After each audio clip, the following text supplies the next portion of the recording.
Alair Ribeiro. Sou médico, cardiologista e nutrólogo. Tenho 149 trabalhos científicos publicados em revistas médicas americanas. Trabalhei em Harvard, trabalhei na Baylor College of Medicine em Houston, fui 11 anos professor de medicina na Thomas Jefferson em Filadélfia, fui diretor médico da Merck Sharp & Dohme nos Estados Unidos e fui vice-presidente da Novartis nos Estados Unidos. Tive a oportunidade de lecionar medicina em 22 países como professor convidado.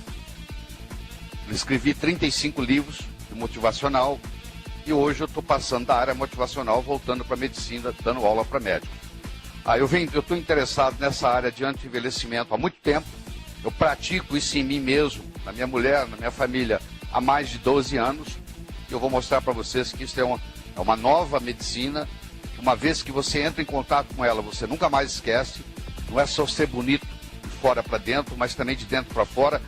É você ficar jovem até a hora de morrer. Esse é o grande segredo. Tem aí a água. Deixa eu conversar um pouquinho sobre água. Quanto que nós temos de água no corpo? Depende. Se é uma criança, pode ter 85% de água. Se é um idoso, pode ter 60%, 55% de água. À medida que você envelhece, você vai perdendo, você vai desidratando. Você vai ficando vai tendo menos água.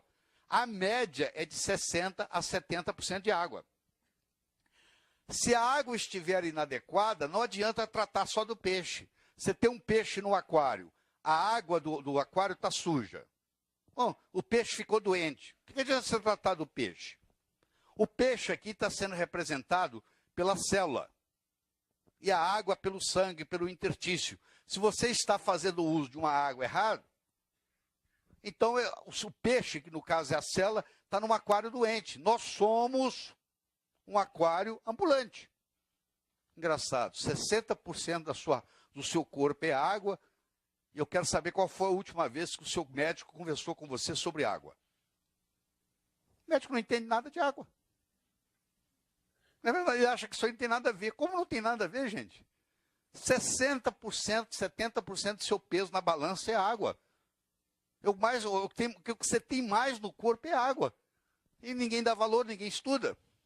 Alex Carrel ganhou o Prêmio Nobel de Medicina em 1912, porque ele ganhou uma verba do Rockefeller Institute, depois dele ganhar o Prêmio Nobel, para fazer pesquisa médica. E ele colocou um coração de embrião de galinha, tirou o coração de um embrião de galinha e colocou para funcionar, e o coração bateu por 27 anos seguidos. Você já teve uma galinha que viveu 27 anos? Não. Mas como é que o coração bateu 27 anos? Porque todo dia eles iam lá e trocavam o líquido que alimentava o coração. E ele provou para o mundo que quem determina a idade celular é o meio ambiente onde ela se encontra. Então, se a minha célula está dentro de uma água suja, que nós chamamos de terreno biológico em medicina, se o terreno biológico não ajuda, não adianta eu ficar dando remédio para a célula. Eu primeiro tenho que detoxicar o meu organismo. Eu tenho que tirar essa água suja. Então, como é que eu vou ter uma criação de peixe numa água dessa? Você acha que peixe vai sobreviver aqui? Não. Como é que eu vou querer ter uma célula saudável num sangue doente? Não tem jeito. Então, o que eu tenho que determinar primeiro é que água que o meu peixe está vivendo. Depois eu vou cuidar do peixe. Porque eu primeiro tenho que limpar a água. Porque ele ficou doente porque a água estava suja. Estou fazendo uma forma bem simples para todo mundo entender. A água, ela pode se juntar em moléculas de 6, H2O, H2O, H2O, e fazer uma coisa que chama hexágono. É a água hexagonal. Essa é a melhor água que tem. Só que ela não é feita só na natureza. É difícil você pegar na natureza. Você diz assim, mas ela é pura. Isso é um fator, querido. Isso é o mínimo. É o mínimo que a água seja pura. É condição sine qua non, é pureza. Mas eu posso pôr aqui 15 águas, todas são puras. Um eu vou falar para você beber, a outra eu vou falar para você não beber. E eu vou te dizer isso, que você não sei que você não vai acreditar. Tem água que desidrata. Como é que é possível? Se ela tiver uma tensão superficial muito alta, ela puxa por osmose, ela desidrata. Tem água que você bebe e te desidrata. O que é importante numa água? Primeiro é o pH. Criança é alcalina. Idoso é ácido. À medida que você envelhece, você vai se acidificando. Você quer rejuvenescer? Você tem que alcalinizar. Câncer ocorre em ambiente ácido. Se o seu organismo é alcalino, câncer não consegue crescer num ambiente alcalino. Para o câncer desenvolver, precisa de acidez. O pH do sangue é 7,35 a 7,45. Esse é o pH sanguíneo.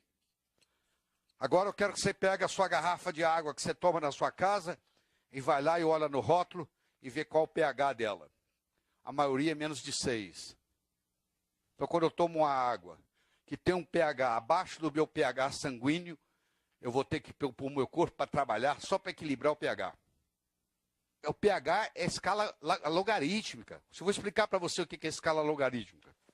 Vou te explicar o que é. Um pH de 2,5, um pH de 3,5 são 10 vezes. Um pH de 4,5 são 100 vezes. Um pH de 5,5 são 1000 vezes. Um pH de 6,5 são 10.000 vezes. Um pH de 7,5 são 100.000 vezes. Quando eu tomo um copo de refrigerante, eu estou baixando a minha imunidade em 100.000 vezes. Porque a escala é logarítmica. Sabe lá o que é isso? Eu preciso tomar 32 copos de 7,5 para trazer esse 2,5 lá para cima. A água pode ser oxidante ou antioxidante. Você mede o ORP da água. Eu tenho aparelho para medir tudo isso em casa. Eu trouxe tudo dos Estados Unidos. Então, eu meço o ORP da água. Esse negócio que a água é boa, a água é ruim, você me entrega a água, que em 10 minutos eu te falo se ela é boa ou ruim. Isso é uma conversa fiada. Isso é a melhor água do mundo, eu vou lá e meço uma porcaria. Não vale nada. E tem propaganda que a segunda é melhor, sempre é a segunda, nunca é a primeira. A segunda é melhor do mundo. Entendeu? Porque aí não precisa provar. A primeira tem que provar, né? A segunda é melhor do mundo, não precisa provar. Tudo porcaria. Essas que fazem... As mais caras são as piores. Não adianta, eu não tenho boa saúde se eu estiver fumando uma água que é oxidante e não antioxidante. Então eu meço o ORP da água e determino se ela é oxidante ou se ela é antioxidante. Qual é a condutibilidade da água? Ela tem que conduzir eletricidade. Porque se eu vou levantar minha mão aqui, ó, eu dou o comando lá do cérebro, tem que conduzir esse estímulo pelo corpo. Quem faz isso? A água. Você imagina um atleta tomando água errado. O reflexo diminui. A tensão superficial da água. Tem um lugar, a água vai descendo no corpo, vai descendo. Vai chegar uma hora que ela tem que subir contra a gravidade. Quando ela chega lá no capilar, ela tem que fazer assim, ó. Se ela tem uma tensão alta, ela não sobe no capilar. Então aquela área fica desidratada. Então, quanto menor a tensão superficial, melhor a água. Tem água que tem tensão superficial muito alta. Não funciona. Aqui está a escala, 7,37, 7,47.